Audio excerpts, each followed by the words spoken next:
Today we are here with the director of Restless at the Glasgow Film Festival, Jed Hart, and the actress Lyndsey Marshal. Nice to meet you.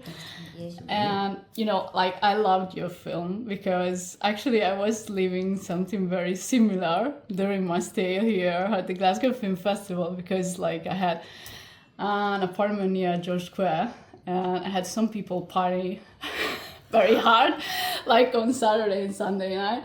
So when I came to the cinema, I watched your movie, I felt totally empathetic with the story.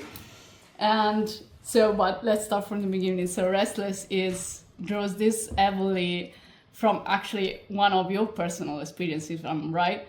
So could you just tell us how all the idea came about and actually why you choose to have Lyndsey as the main character?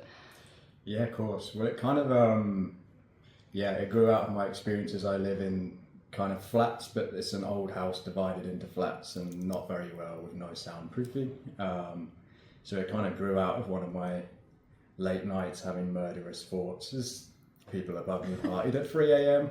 Wow. And just kind of that experience of going through that and having your home, which is supposed to be your place of rest, your sort of safe space that you go back to, kind of flipped on its head and turned into sort of a nightmare prison that you have to go back to.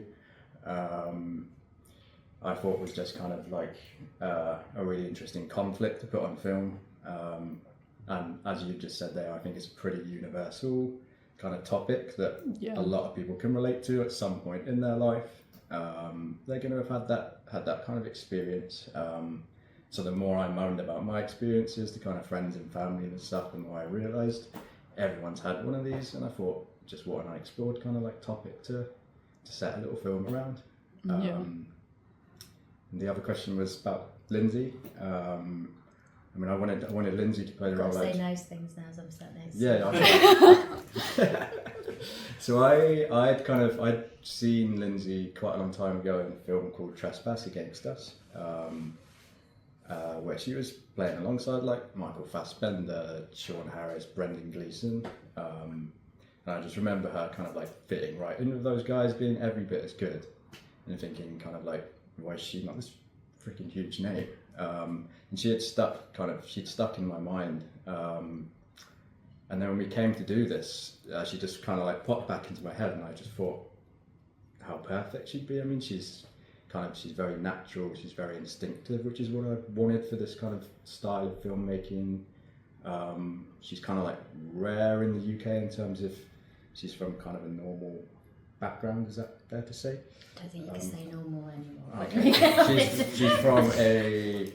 she's from a working class background, which I'd say is pretty rare in the UK for an actress to actually be successful from that kind of background. And I wanted someone who had that experience of kind of humble beginnings and not just living inside kind of a London sort of theatrical bubble. I thought that was important.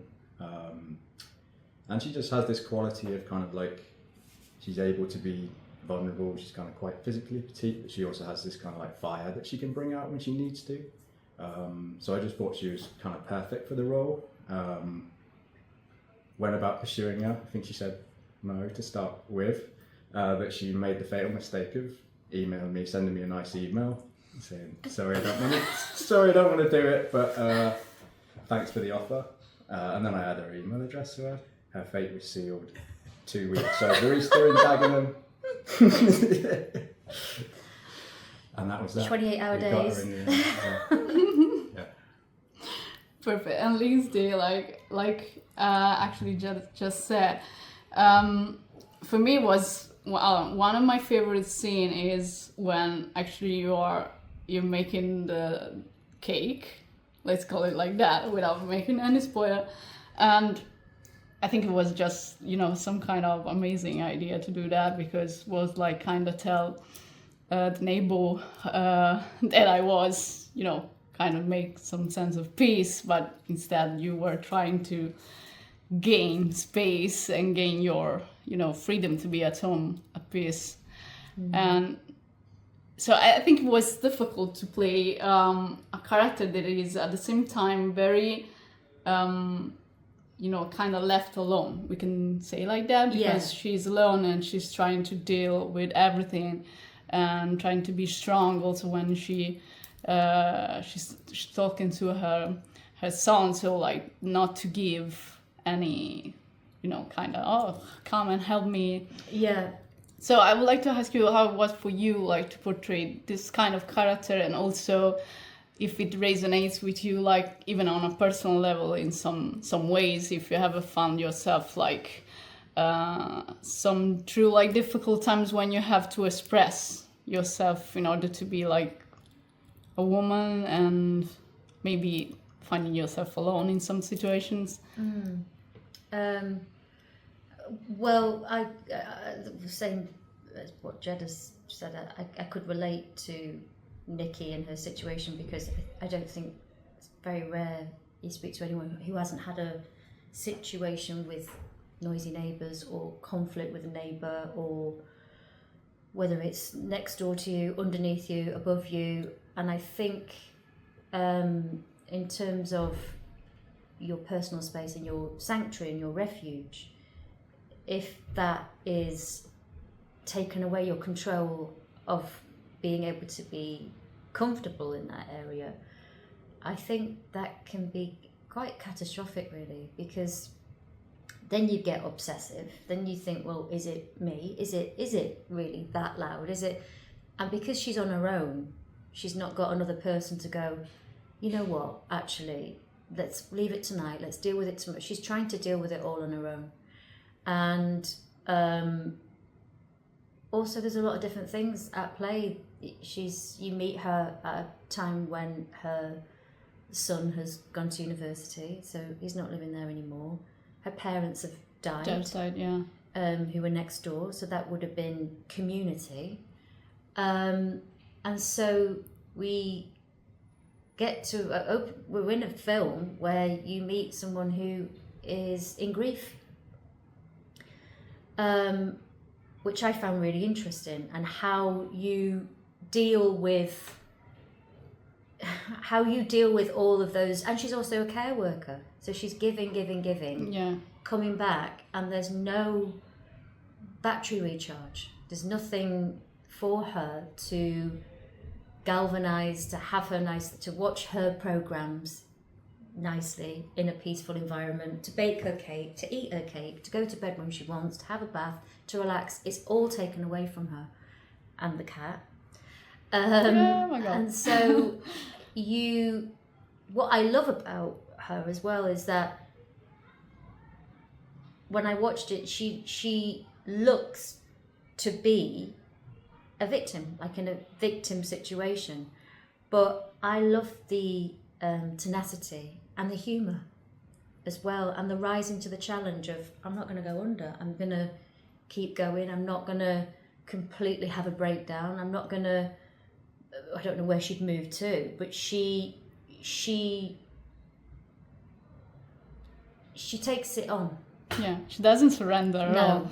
Yeah, so this is one of the aspects that I love the most. And one of the other scenes that break my heart actually was when she went door by door asking for support and she didn't get it. So that was a particular theme to show, like actually simple to show, but opens up like a myriad of stuff to tell. And so I would like to ask you how you can also be able, working together to balance this fact that you are showing like some kind of dark themes, because we are talking about, people that doesn't get help, that is from their community, that must be like something, quite common, but it's not, because it's very, a act of kindness, we can say. People are scared. That I was watching. We're all watching Trump, and I was watching something yesterday where they threw a senator out about and as I was watching it, it was, I think he's called Al Green. When they threw him out, all I wanted was for all of his half of the room, all of his people, to stand up with him, because it's much more difficult to kick out 50, 60 people than one person. Yeah. And I think right now, in our world right now, community is everything. Unions, everything. And it is heartbreaking when she is knocking on the door and no one wants to get involved. They don't want to go Problems, yeah. I mean, there's kind of been, I think, a bit of a general erosion of that community in that kind of literal sense of your neighbours and the people around you being the same people, your friends and your family and the people that you work with. I think just isn't quite the same as it was 30 or 40 years ago. think you're People right. move around a lot more. People don't know their neighbours like they used to. And we are just all more divided, I think, as a society. Yeah. And I think that's all kind of reflected in the movie and in our real lives when we all have these problems. Yeah, I suppose those things kind of like naturally feed in from the times we're living in. And indeed, I think that for the movies that I've seen so far at the Glasgow Film Festival, there is like this invisible thread that every character that I've seen so far, they are going like some similarity struggles, like, and this kind of isolations doesn't matter where we are, like if we are talking about a film made in Austria or UK or somewhere else, this kind of, it's like society wants people to feel powerless in front of problems, in front of the fact that they don't feel this kind of belongings to a bigger community, to a bigger sense of the fact that we are linked. And one thing that helped a lot was also the music, because it has a power, like it was some kind of guidance through the story. So I would like to know how you used that to tell the story and how it felt for you, like to be put in that kind of environment while shooting. Yeah, well, I mean, the two kind of like broadly types of music that we have from the two houses kind of broadly reflect their characters. So the classical music reflects Nikki. She's a little bit more traditional, family orientated. She's actually listening to it because her dad used to listen to it, and so it's kind of soothing and calming for her. And then you've got the kind of like chaotic hecticness from Dean next door. So it's kind of like this, just kind of, it grew out of both of their characters and kind of the two opposite types of music that you could imagine kind of clashing against each other. Just made for a nice kind of audio metaphor, if you like. And then in terms of kind of how we worked with it with Lyndsey, it was kind of, obviously we couldn't play the music in the tapes, but we did a lot, didn't we? Of kind of beforehand, because it's almost like it is the main character in the film. I think the music. When I first heard it on in the cinema, I was just like blown away by it because you can really hear it. And we went to lengths as well to make it as torturous as possible. So we did a lot of kind of trying to find music that's kind of like different BPMs and stuff, because your brain does get quite good, especially in a cinema setting, of kind of blocking something out if it's constant. So we were constantly like changing up the BPM and the style of music and the pitch, just to make it as horrible as possible. For basically. me. Yeah. My last question is, do you have already had a chance to see the audience while watching the film so far? So what was your impression? I've had a great response through Tribeca, and the response, it was interesting. I was in the ladies' toilets and there were two old women who had been in to see it, and just very, very New York. They absolutely loved it.